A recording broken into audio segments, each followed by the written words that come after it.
नमस्कार. सह्याद्री धुळ्यामध्ये आपले सहर्ष स्वागत आहे.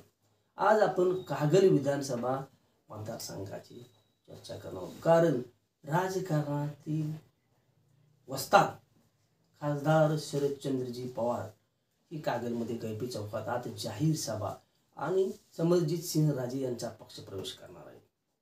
राजकारणातील वस्ताद असलेले हे शरदचंद्रजी पवार पहिल्यांदाच कैपी चौकात जाहीर सभा आणि पक्षप्रवेश घेत आहेत.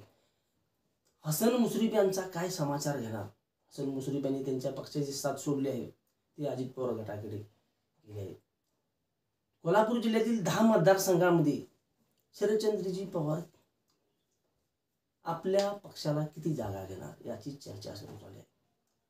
हा 80 वर्षाचा योद्धा आज ही लढत आहे.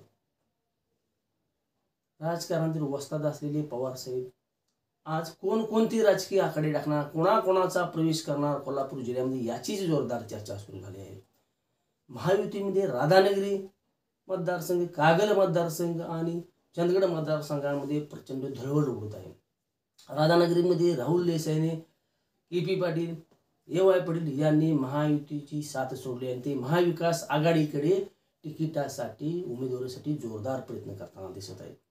यांच्यापैकी शरद पवार यांच्या गळाला कोण लागणार याची चर्चा सुरू झाली आहे.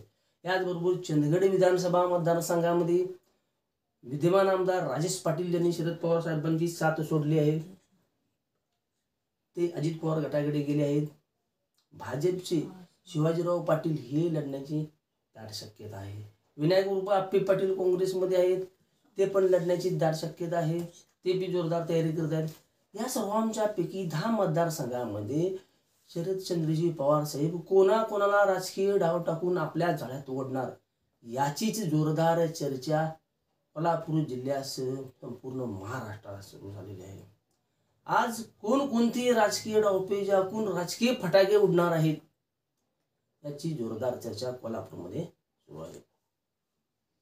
समरजित सिंह घाडगे यांना आपल्या पक्षात आणून तुतारी वाजवण्यासाठी ते प्रयत्न करत आहे. आज तो प्रयत्न यशस्वी होत आहे.